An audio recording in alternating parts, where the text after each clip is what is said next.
Imagine generating $1 of profit on paper. Okay. But somehow, when the quarter ends, you've actually put $1.35 of cold, hard cash into the bank. Right, which mathematically sounds a bit broken. It sounds like a trapdoor. And now imagine doing that without fail every single year for 33 years straight. Yeah, that is the exact kind of statistic that makes an equity analyst either, completely fall in love or immediately start looking for the fraud. Exactly. Welcome to the deep dive into the source material. Glad to be here. We are looking at just an absolute mountain of documents today. I mean, we've got Danaher Corporation's recent 10Ks, their highly detailed 2025 proxy statement, earnings call transcripts, and a massive stack of sell-side analyst notes. And, crucially, a few highly critical, deeply skeptical short seller reports. Right. And those short reports are exactly why we are here. We are talking directly to you today. You, the public market investor, the skeptic, the portfolio manager who is actively on the hunt for the market's absolute highest conviction short candidates. Because when a company has spent, decades engineering its own balance sheet and aggressively acquiring its way to growth. The roll-up strategy. Exactly, the roll-up. The market eventually starts to wonder when the music stops. So your goal as an investor is to find the structural cracks in the foundation before the rest of the market even realizes the building is leaning. That's our mission for this deep dive. We need to synthesize all these sources and build a ruthless, objective short thesis for Danaher Corporation. Ticker symbol DHR. But we really need to set the parameters right out of the gate. We are exclusively hunting for fundamental decay here. Right. We are looking for deteriorating unit economics, an eroding competitive moat, management team red flags. Which means digging into their capital allocation track record, executive comp changes, any aggressive accounting maneuvers. Exactly. And finally, we are looking for structural, undeniable industry headwinds that are actively undermining their long-term growth story. But let's be absolutely clear about the one thing we are strictly ignoring today. Valuation. Yes. Valuation is completely off the table. We have to separate the business from the current multiple. Because look, if you are an investor looking for a high conviction shorting a stock just because it looks, expensive on a price to earnings multiple. Oh, that's a phenomenal way to get completely run over in a short squeeze. Right. Multiples can stay irrational for years. Decades even. We are looking for a business model that is fundamentally breaking from the inside. So going into this stack of documents, we really need to establish one core governing dynamic for our analysis today. We are going to be intensely skeptical of management's narrative. Always. Correct. I mean, executive teams are paid literally millions of dollars to paint the rosiest picture possible. Right, to smooth out the rough edges and reframe catastrophic failures as strategic pivots. Yeah, strategic realignment. We will challenge all of it. However, and this is a massive however, we will not manufacture a bearish conclusion if the evidence fundamentally does not support one. This is the principle of intellectual honesty. Exactly. If the unit economics are genuinely robust, if the moat is actually widening, we're going to state that definitively. Because a defensible, rigorously tested, no thesis conclusion. Like just walking away and saying this business is simply too strong to short. Yeah, that is vastly more valuable to your portfolio than a fabricated bear case built on flimsy assumptions. Because that will just blow up in your face. It absolutely will. Okay, so let's set the stage. Danaher today is a massive, sprawling life sciences and diagnostics conglomerate. Huge. But it didn't just grow organically into this multi-billion-dollar behemoth by, slowly selling more microscopes. Not even close. I mean, Danaher is arguably the ultimate product of relentless financial and operational engineering. Right. Over its history, they have completed roughly 80 different acquisitions. 80? Yeah. They are a roll-up machine. They buy companies, integrate them, strip them down, and then, crucially, they sometimes carve out massive pieces of their own business and spin them off into the public markets. Like, they spun out their dental business in Vista back in 2019. Right, and they spun out their water quality and product identification business as Veralto more recently. So they are constantly aggressively reshaping the portfolio, which is exactly what begs the ultimate question for a short seller. Has all this aggressive M&A, all this financial shuffling, finally created a fragile house of cards? Right. Are they just running out of new targets to buy to keep the growth mirage alive? Let's dive straight into the numbers. Yeah, because if you want to find a short candidate, you always start by looking for the bleeding on the income statement. You want to see margin compression. You want to see a business losing its pricing power. And if you open up Danaher's 2023 financials, a short seller's eyes are going to light up immediately. Oh, on the surface, the 2023 numbers look like a massive vulnerability. They look terrible. They really do. In 2023, Danaher's core revenue actually declined by 10%. 10%. I mean, for a company of this scale, a double-digit top-line decline is a violent contraction. But it wasn't just the top line shrinking. Let's look at profitability. Okay. Their operating margin for the third quarter of 2023 specifically came in at 20.9%. Which doesn't sound awful out of context, but... But that was down a staggering 540 basis points year over year. Okay, 540 basis points, that's a 5.4% chunk of their profitability completely vanishing in a 12-month period. Poof. Gone. If I am building a short book, I am circling that metric in bright red ink. Oh, for sure. I'm taking that straight to my investment committee and saying, look at this. The pricing power is gone. Their costs are spiraling out of control. The roll-up strategy is finally failing. And that, right there, is exactly how a lazy short seller gets trapped. How so? Because when you actually dig into the footnotes of the 10K and you look at the management commentary... The reconciliation. Right, the reconciliations, you have to break down the actual mechanics of exactly what drove that 2023 margin collapse. It wasn't just that they suddenly forgot how to manufacture medical equipment efficiently. No, not at all. That 540 basis point drop was heavily tied to two very specific, highly identifiable events. Okay, walk me through them. First, they suffered a massive volume decline in their biotechnology and diagnostics segment. Ah, the post-COVID COVID. Exactly. The abrupt drop in COVID testing, which is a massive structural issue we're going to dissect in deep detail later. Okay, and the second event. Second, and crucially for the margin profile, they absorbed massive costs related to the separation of Veralto. Okay, wait. Walk me through the mechanics of that. Why does spinning off a company destroy your operating margin in the short term? Shouldn't getting rid of a big, heavy business make you leaner? Eventually, yes. That's the long-term goal. Yeah. But the actual act of separating a multi-billion-dollar division is incredibly capital and labor-intensive. I guess I always picture it as just signing some papers. Oh, I wish. Think about what a spin-off actually requires. You aren't just selling a factory to someone else. You have to duplicate IT systems that were previously shared across the whole company. You have to hire absolute armies of external legal counsel to draft the separation agreements. Well, you're not cheap. Not at all. You have massive advisory fees from investment banks. You have severance packages and restructuring charges as you separate out shared corporate services. Like HR, finance, procurement. Exactly. All of those costs hit the income statement immediately. They drag down the operating margin right now, even though they are technically one-time expenses. So the 2023 drop was incredibly noisy. Very noisy. Okay, I'll grant you that spinoffs are messy and expensive, but let's zoom out here. Sure. We don't build a short thesis on one noisy quarter or even one noisy year.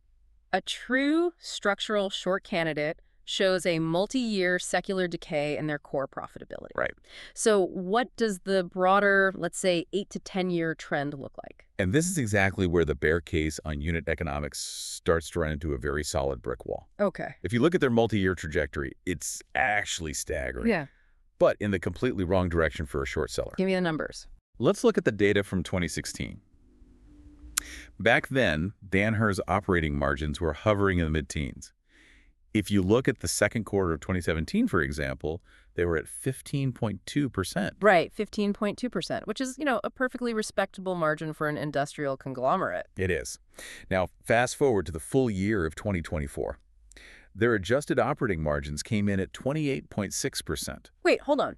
They nearly doubled their operating margin profile over an 8-year period. Yes, from the mid-teens to nearly 30%. That's insane. And what makes this utterly devastating to a bear thesis is how they did it. What do you mean? They did this while constantly acquiring new companies. Oh, right. Because mechanically, when you acquire a company, it almost always dilutes your overall margins in the short term. Exactly. The acquired company usually isn't running as efficiently as you are. You have to absorb integration costs. You have amortization of intangible assets. I mean, for example, in their 2017 filings, Danaher explicitly noted that the incremental net dilutive effect of acquired businesses dragged their overall margins down by 50 basis points. So they were fighting a constant margin drag from their own M&A. Right. Yet their underlying core margin expansion was so unbelievably powerful that it just kept powering through the acquisition noise year after It year. just absorbed the drag and still pulled the overall average up toward 30%. Precisely. Okay, I hear the numbers, but I'm not buying it that easily. Fair enough. Operating margins are an accounting metric. They are a fiction created by generally accepted accounting principles. They can be manipulated, sure. You can totally massage operating margins. You can capitalize certain expenses to get them off the income statement. You can play aggressive games with depreciation schedules, stretch out the useful life of your assets to lower your annual hit. All standard tricks. The absolute holy grail of short selling is finding a company that claims to be wildly profitable on the income statement. But when you look at the cash flow statement, they are quietly bleeding out. You're looking for the illusion of earnings. Exactly. The illusion of earnings masking an empty bank account. Yeah. Because cash flow is the ultimate truth serum. You are absolutely right to look at the cash. Free cash flow is where the accounting gimmicks die. But Danaher's cash reality is perhaps the single strongest part of their entire bull case. Really? Yeah. Let's look at the numbers from the end of 2024. In 2024 alone, this company generated $5.3 billion in free cash flow. $5.3 billion. Hard cash. Hard, unencumbered cash. But the absolute volume of cash isn't even the most important metric here. What is? The metric that truly measures the quality of a company's earnings is their free cash flow to net income conversion ratio. Right, which essentially tells you, for every dollar of accounting profit you claim you made, how much actual cash ended up in your bank account. Exactly. In 2024, Danaher's conversion ratio was approximately 135%. 135%. Meaning, for every single dollar of net income they reported on their income statement, they generated $1.35 in actual cash flow. Okay, that sounds impressive, but a one-year spike in conversion ratio is incredibly easy to fake. If it's just 1 year, yes. If I want to juice my cash flow this year, I just aggressively delay paying all my suppliers. I stretch my payables out to 90 or 120 days. Sure. And I aggressively hound my customers to pay their receivables early.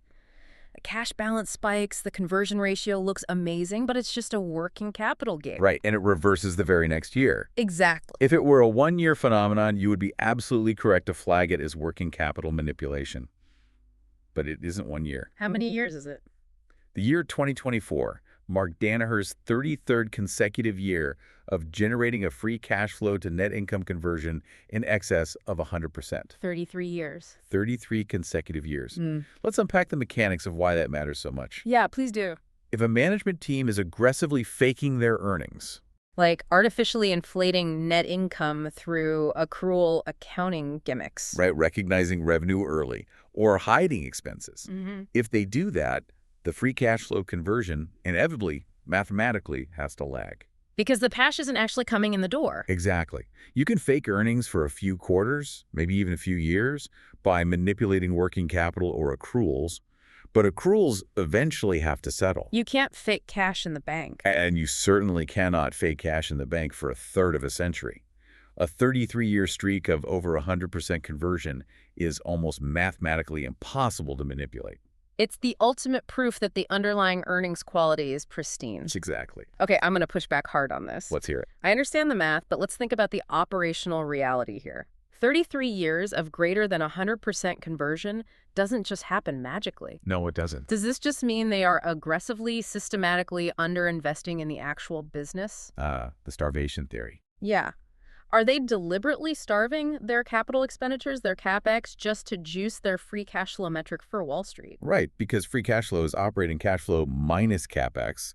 So if you shrink CapEx, The free cash flow goes up. If you own a factory and you stop replacing the old machinery and you stop fixing the roof, your free cash flow is gonna look spectacular today. you aren't spending any money. But eventually the factory burns down. Are they borrowing from their future to look good right now? It's the absolute right question to ask. But the numbers from their 2025 proxy statement and their recent 10K completely refute that starvation theory. What are the numbers? Even operating in a highly dynamic post-COVID macroeconomic environment, Danaher still invested approximately $1.2 billion in capital expenditures in a single year to support their future core growth. $1.2 billion. And alongside that, they invested $1.6 billion directly into research and development. So we are talking about nearly $3 billion plowed back into CapEx and R&D combined in 1 year. Right. That hardly sounds like a company that is letting the roof cave in. No, it doesn't. So how do they do it? They aren't starving the business. The secret to their massive free cash flow conversion isn't chronic underinvestment. It is that their specific, highly engineered business model is fundamentally asset-light relative to the enormous revenue it generates. What do you mean by asset light? They manufacture heavy medical equipment. Yes, but they don't need to build massive multi-billion-dollar steel mills or automotive assembly plants every year to grow. They operate on a sophisticated razor and razor blade model. Okay, explain that. They manufacture complex, highly engineered testing equipment. Those are the razors. Right. And then they sell the chemical reagents, the specialized testing cartridges, and the daily consumables. Those are the razor blades. And then the razor blades are where the margin is. Yeah, exactly. And this specific business model requires significantly more operating expense, or OpEx, than it does heavy capital expenditure. So they are spending money on specialized technical sales forces, marketing, continuous R&D software updates. Right? Things that hit the income statement but don't require building a new billion-dollar factory. The cash flow is structurally baked into the nature of what they sell. All right, so the bank account is overflowing, the margins are expanding, and the cash flow is structurally real. It is. We cannot build a credible short case on the unit economics alone. Not without lying to ourselves. But cash flow is ultimately a lagging indicator. Today's cash is just the result of yesterday's sales. Very true. To know if this financial engine is sustainable, we have to leave the spreadsheets and go look at the actual hospital floor. The real world. Right. We need to know if the underlying business model, their competitive moat, is actually sustainable. Or if customers are desperately looking for a way out, are these customers buying because they want to or because they are trapped? That is the essential pivot. Because a fortress with great financials today can still be breached tomorrow if the walls are slowly crumbling. So let's talk about the moat.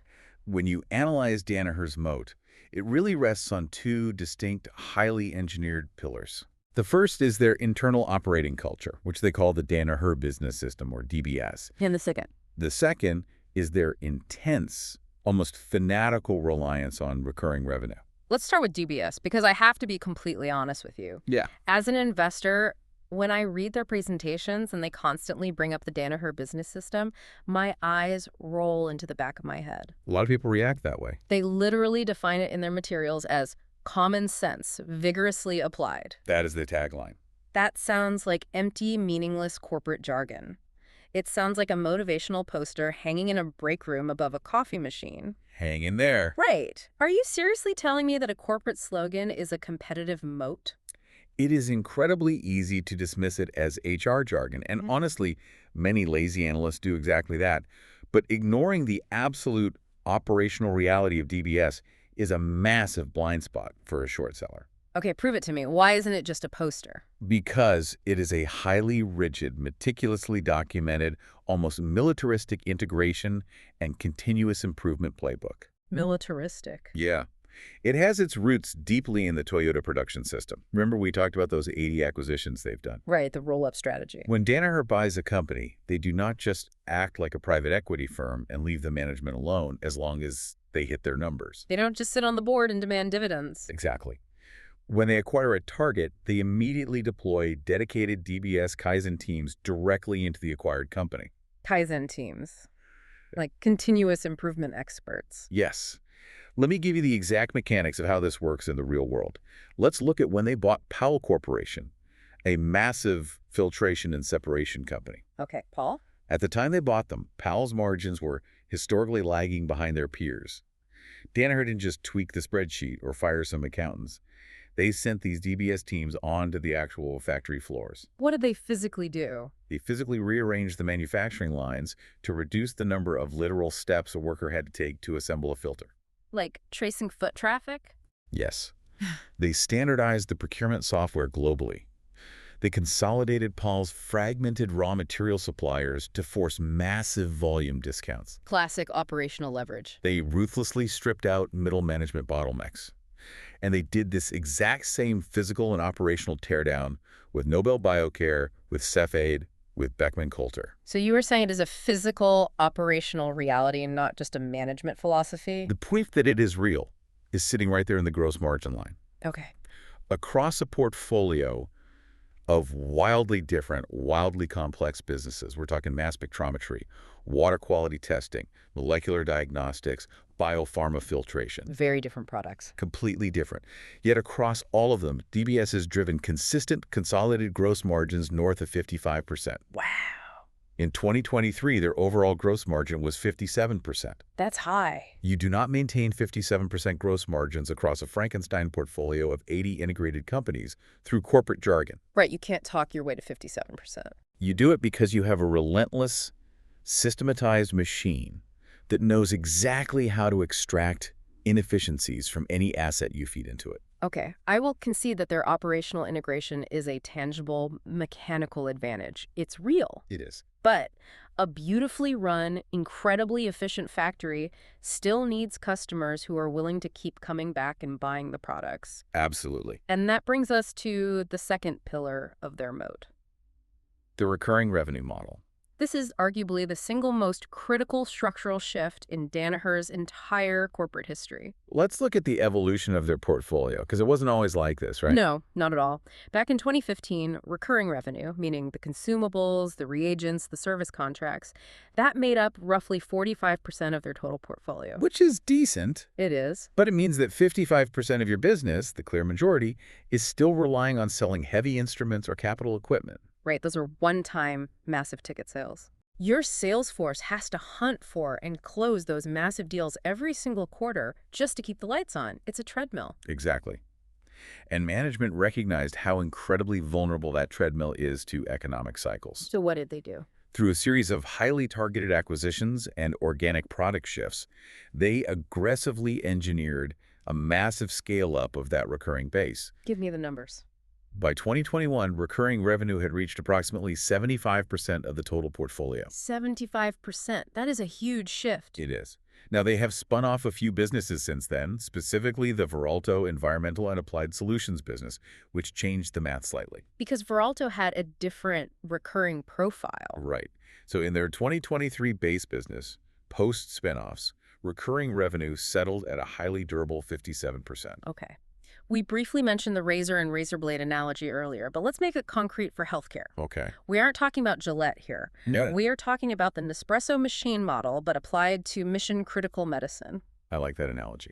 You sell the hospital the coffee machine, the massive, expensive diagnostic analyzer at break-even, or even a slight loss. It's to get it in the door. Exactly. Just so you can lock that hospital into buying your highly profitable proprietary coffee pods for the next decade. Except here, the pods aren't coffee. Right. They are proprietary chemical reagents, molecular diagnostics cartridges, and specialized biopharma consumables. And the lock-in is intense.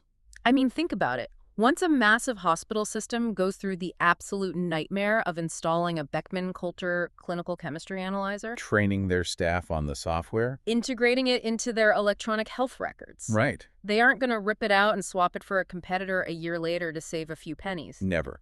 The switching costs are astronomically high. They are completely locked in, buying the specific proprietary chemical reagents required to run that exact machine day after day, week after week, year after year. And what's truly fascinating mechanically is how this deeply embedded recurring revenue model completely insulates them from major macroeconomic shocks. How insulated are we talking? If you want the ultimate stress test for a corporate moat, look at the 2008 global financial crisis. Okay, the ultimate stress test. The housing market completely collapsed, global capital markets froze solid, banks were failing, and corporations were slashing every budget they could find. Right. Yet, during the absolute darkest depths of the 2008 crisis, Danaher's top line was only down in the low single digits. Wait, really? Just low single digits? In fact, their water quality testing business stayed completely flat through the entire crisis. And the mechanics behind why that happens are actually quite simple when you think about hospital budgets. Exactly. When a hospital administrator faces a massive budget crisis, the first thing they freeze is CapEx. Capital expenditures. They immediately stop buying the new $3 million MRI machines. They completely halt the construction of the new pediatric wing. But they absolutely cannot stop testing the blood of the patients currently sitting in the ICU. Right. They operate heavily in OpEx budgets, the everyday operating expenses, the daily consumables required to literally keep the lights on and the patients alive.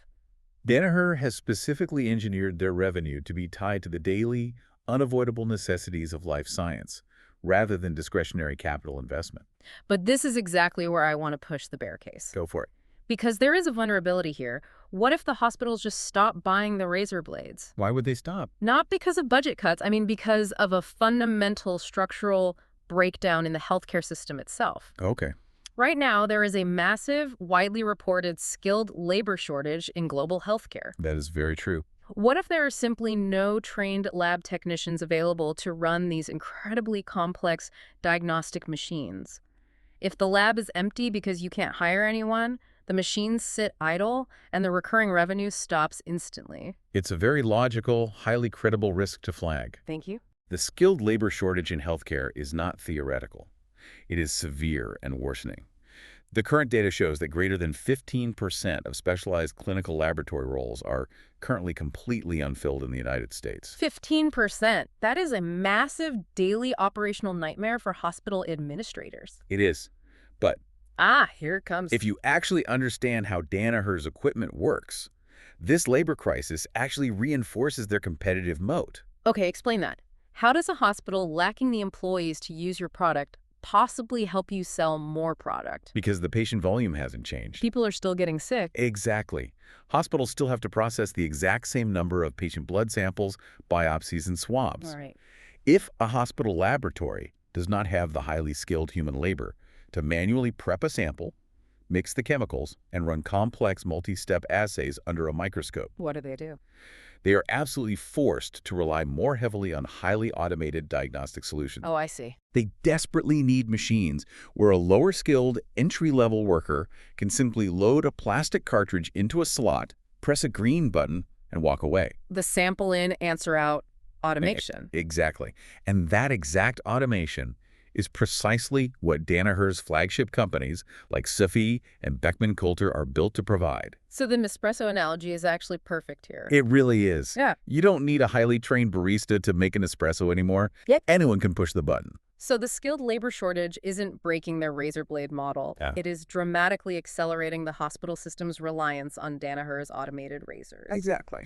Okay, so the moat is deeply insulated by the daily operational necessities of healthcare, and the labor crisis actually acts as a massive tailwind for their automated solutions. Right. We can't build a credible short case on the unit economics, and the competitive moat appears to be structural and expanding, not eroding. Which means we must pivot our investigation entirely. So let's do it. Because a company can have a flawless balance sheet and a seemingly impenetrable moat. But a strong moat can still be completely destroyed from the inside by terrible leadership. Oh, the human element. We need to look at the people steering the ship. We need to track their historical failures, deeply analyze their capital allocation track record, scrutinize their executive compensation, and hunt for governance red flags. Let's rattle the skeletons in the closet, because no management team is perfect. And a management team that has executed 80 acquisitions has absolutely made massive mistakes along the way. Undoubtedly. Where have they failed? Let's look at the historical write-downs. They have absolutely stumbled. In 2017, Danaher suffered a significant operational failure where they actually had to discontinue a major diagnostic product line entirely. Discontinue it entirely. Why? Because it simply wasn't viable.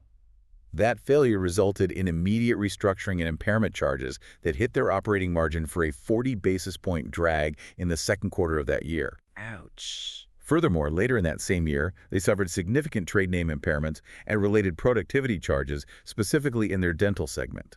How big of a hit was that? Taking another 5 basis point hit to the margins, they could not fix the dental business with DBS. The Kaizen teams couldn't save the dental business. Exactly. And what ultimately happened to that struggling dental segment? They eventually carved it out and spun it off entirely as an independent public company called Invista in 2019. Which you could very easily argue is just a classic, cynical portfolio management trick. How so? It's a way to quietly rid themselves of an underperforming lower margin asset that was dragging down the overall consolidated portfolio metrics. Right. You realize you can't fix it, so you spin it off, let the public markets deal with the mess, and instantly, Miraculously, the remaining Danaher core business looks infinitely healthier on paper. You bury your mistake in a spinoff. Exactly. It absolutely is a portfolio management maneuver. Right. And while management will always frame it as, increasing our strategic focus on life sciences, a skeptic is well within their rights to view it as burying an M&A failure. But to build a viable short thesis that will actually make us money today, we can't just point to a dental spinoff from 5 years ago. No, the market has already priced that in. We need forward-looking red flags. We need to scrutinize how management is behaving right now. Let's look at their executive compensation and governance structures. Okay, let's open the proxy. I have their incredibly dense 2025 proxy statement right in front of me, and there are some massive, highly suspicious changes to how the top executives are getting paid. What stands out to you? First, they shifted the weighting of their annual cash incentive compensation. It is now explicitly 70% based on financial performance metrics and 30% based on subjective personal performance. Generally speaking, institutional investors actually want to see that. You want executive pay heavily tied to hard financial results, not just a board of directors deciding someone did a good job. That is true in theory, but the devil is entirely in which specific financial metrics they chose to reward. Okay, what did they change? They completely removed adjusted earnings per share, EPS, from the annual bonus calculation. Removed it entirely. Took it out entirely. They moved EPS over to a long-term incentive metric, and what did they replace it with annually? No guess. Adjusted operating income. Now, according to the proxy, adjusted operating income makes up 43% of the company performance factor for their bonuses. Okay. Core revenue growth makes up 36%, and the free cash flow ratio makes up the final 21%. Mechanically, this raises a massive red flag that we need to explore. Exactly. Why remove EPS from the annual bonus? Does shifting the primary focus to operating income encourage reckless short-term risk-taking by the CEO? Let's walk through the accounting on that. Operating income specifically ignores the cost of debt. Right. It is the profit before interest and taxes, EBIT. So if an executive wants to massively juice their annual bonus this year, What do? they could aggressively lever up the balance sheet, take on $10 billion in expensive debt, and use it to buy a company that boosts top-line revenue and operating income. And under this new compensation structure, they would get a massive bonus for growing operating income. And they wouldn't be penalized annually for the crippling interest expense on that new debt. Because interest expense hits below the operating income line? Exactly. It destroys net income, it destroys EPS, but it protects their bonus. It creates a terrifying potential misalignment of incentives. They get paid to buy revenue, regardless of how they finance it. That is a very compelling bear argument. And while we're talking about highly suspicious executive behavior, let's look at the insider selling. Okay, let's look at the Form 4s. According to the filings, in November 2023, Danaher's president and CEO, Rainer M. Blair, formally adopted a 10b5-1 trading plan to sell up to 103,379 shares of Danaher common stock stretching through November 2024. Okay. The CEO is literally locking in a legal plan to aggressively dump his own shares, over 100,000 shares. And if you're building a short thesis, you have to combine that insider selling data with their latest, most aggressive M&A bet. Because in February 2026, this management team committed a staggering $9.9 billion to acquire Masimo Corporation, a massive specialty diagnostics provider, primarily known for pulse oximetry and patient monitoring equipment. Okay, so let's put all of these puzzle pieces together and look at the picture it paints for the short thesis. Lay it out. The CEO is locking in a plan to dump over 100,000 shares of his own company. Right. They are altering their internal compensation metrics to completely ignore the cost of debt in the short term. Yep. And then almost immediately, they drop nearly $10 billion on a massive new toy in the patient monitoring space. It looks bad. Isn't this the exact textbook recipe for value-destructive capital allocation?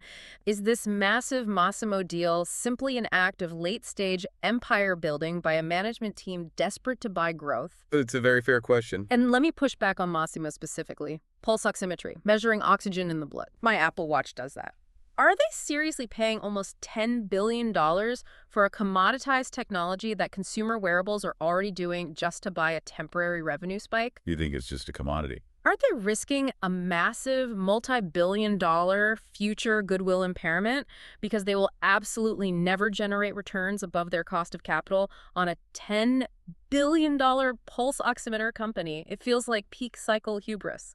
It is an incredibly compelling, highly readable narrative. Thank you. I mean, if you pitch that exact story to a hedge fund, it sounds like the perfect logical setup for a massive short position. So we have our short thesis. Oh, come on. If we apply our core rule of objectivity, we have to tear those pieces apart one by one and see if the mechanics actually hold up in reality. Why tear it apart? First, let's address the CEO's stock sale. The 100,000 shares. A 10b5-1 trading plan is not a red flag. It is standard, heavily regulated corporate governance practice.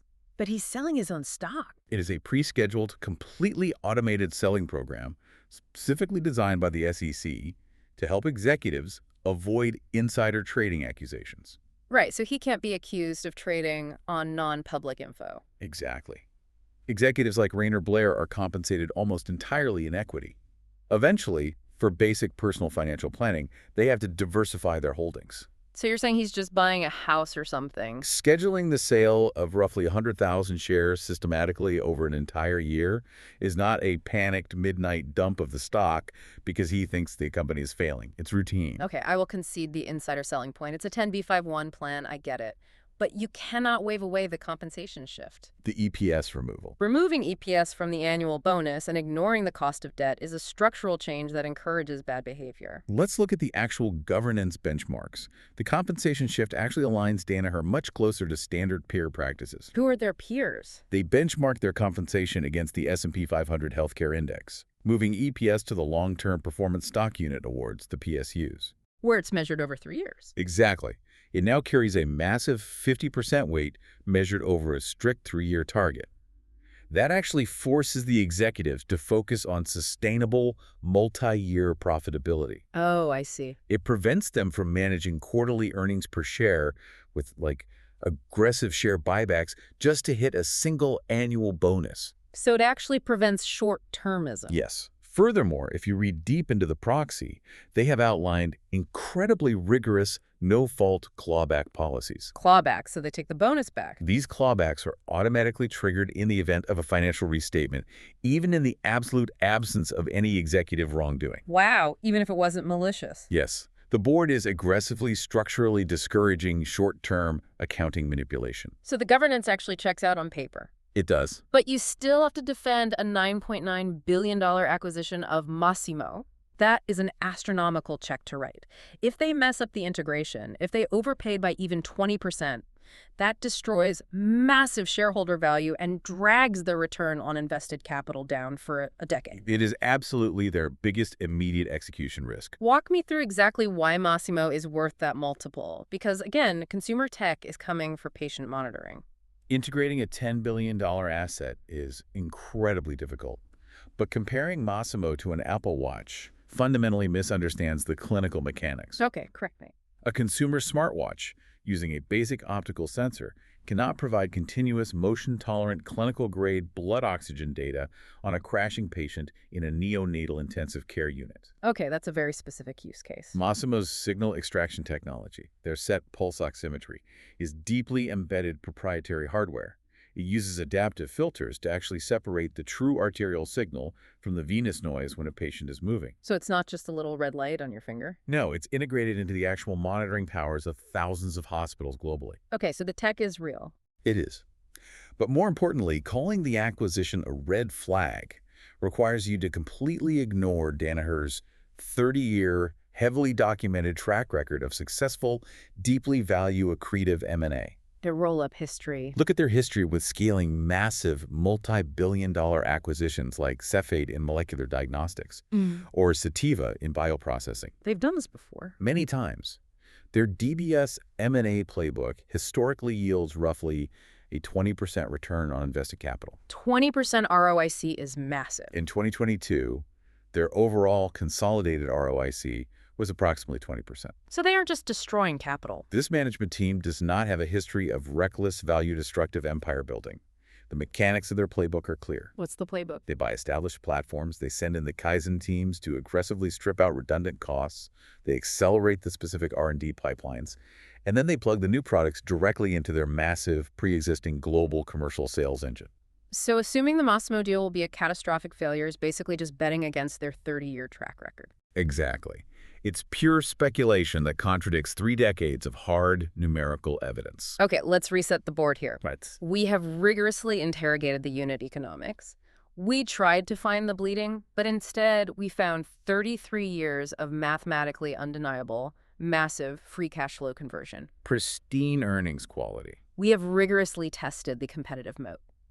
We tried to find customer flight, but we found an expanding recurring revenue base that is deeply embedded in hospital workflows and actually benefits from the global labor shortage. A widening moat. We have deeply scrutinized the management team. We tried to find reckless governance and empire building, but we found a highly disciplined mechanical M&A playbook and standard peer-reviewed governance structures. Right. If the management team isn't secretly sabotaging the company from the inside, we must look outside the walls. The external macroeconomic environment. Because what vast, structural, uncontrollable macro-level headwinds could derail this highly tuned machine over the next 5 to 10 years. Historically, even the best engineered, most heavily armored ship can be sunk if it sails into a massive enough storm. And Danaher is currently attempting to sail through some incredibly significant, highly visible macro storms. They definitely are. Let's start by talking about the COVID-19 hangover, because it has severely, fundamentally distorted their entire growth narrative over the last few years. The pandemic was a massive shock to their system. During the peak of the pandemic, their diagnostics and life sciences businesses absolutely exploded. They were printing money selling PCR tests. Everyone needed GenExpert cartridges. But in 2023, the music completely stopped. They faced a severe, highly disruptive 9.5% top-line revenue headwind, specifically as global COVID testing and the demand for vaccine manufacturing equipment completely collapsed. It was a brutal year-over-year comparison that made their core growth look incredibly anemic. And here is a major, undeniable red flag regarding how management handles transparency when the numbers turn against them. Okay, let's hear it. When that massive COVID cliff hit, the management team didn't just accept the bad optics. They didn't just say, hey, testing is down, our numbers look bad. Now they did something else. They actually completely redefined their primary base business core sales growth metric. They changed the definition. If you look at the 2022 annual report, they explicitly admitted that starting in the first quarter of 2023, they aggressively revised the definition of their core growth to intentionally exclude both revenues related to COVID-19 testing and revenues from products supporting COVID-19 vaccines and therapeutics. He carved it out. A skeptical short seller looks at that accounting maneuver and says, that is incredibly convenient. It does look convenient. When the macro numbers look terrible, you just literally change the definition of the metric to hide the volatility from retail investors. You take a giant eraser to your worst segment. Exactly. How is that allowed? It is a totally valid criticism, and it certainly invites deep skepticism. When you artificially carve out your absolute worst performing segment and ask investors to kindly only look at the base business that is still growing. Just ignore the burning building over there. Right. You are asking for a massive leap of faith. It is a bad look. A terrible look. But the COVID cliff is largely in the rearview mirror now.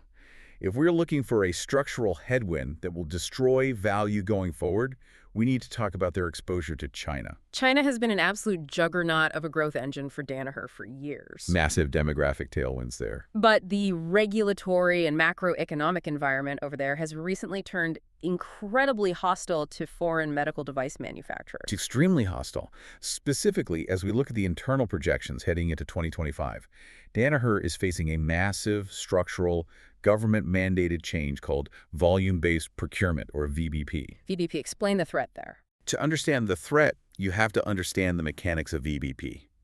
The Chinese government is aggressively trying to reduce their national healthcare costs. Okay, makes sense. So they essentially act as a massive unified purchasing syndicate. Like a reverse auction. Exactly like a reverse auction. They go to a company like Danaher and say, we represent the purchasing power of 500 provincial hospitals. And we want a discount. More than a discount. They say, if you want any of our business, you must slash the prices of your diagnostic regions by 50 or 60%. 60%. If you refuse, we will give 100% of the volume contract to a local, cheaper Chinese competitor like Mindray. Wow. So you either destroy your margins or you lose the market share completely. Exactly. It is a brutal government-mandated race to the bottom for profit margins. Did Danaher put a number on that impact? They did. Danaher themselves estimated in their filings that VBP would impact their diagnostics business by a $75 million to $100 million headwind in the short term. And it's not just the brutal mechanics of VBP. There were earlier sweeping anti-corruption initiatives launched by the Chinese government that completely stalled equipment tenders and delayed thousands of installations. The anti-corruption campaigns were a massive freeze. The local hospital administrators were so terrified of being investigated by the government for taking kickbacks from foreign suppliers that they simply froze all capital purchasing entirely. Nobody bought anything. Right, the purchasing just stopped. So we finally have a highly valid structural bear case here. We do. Could China's aggressive push for localized, much cheaper alternatives permanently break Danaher's legendary pricing power in one of the world's highest growth demographic markets? It's a real threat. And if global governments, not just China, start aggressively capping healthcare spending to manage their massive deficits, does the highly profitable premium razor blade model finally collapse under the crushing weight of sovereign pricing pressure? That is the macro fear. Let me take that macro threat a step further. Okay. Let's talk about the concept of the growth mirage. The mirage. During the pandemic, from 2019 to 2023, the global molecular diagnostics market experienced a staggering 2.5x increase in size. It exploded overnight. Now, if that 2.5x explosion was purely a one-time pandemic anomaly, driven entirely by endless government-funded PCR testing for COVID. Where are you going with this? Aren't Danaher's current forward-looking growth projections just a mirage? How so? Aren't they going to consume massive amounts of capital, building out manufacturing capacity, trying to chase a peak revenue number they will absolutely never hit again? Ah, I see. If the entire secular trend of molecular diagnostics was artificially pulled forward by a once-in-a-century pandemic event, the next decade isn't going to be growth. It's going to be a long, painful reversion to the mean. Exactly. A mean reversion. That argument is, without a doubt, the most credible, mathematically sound, structural argument a short seller can make against this company today. Finally.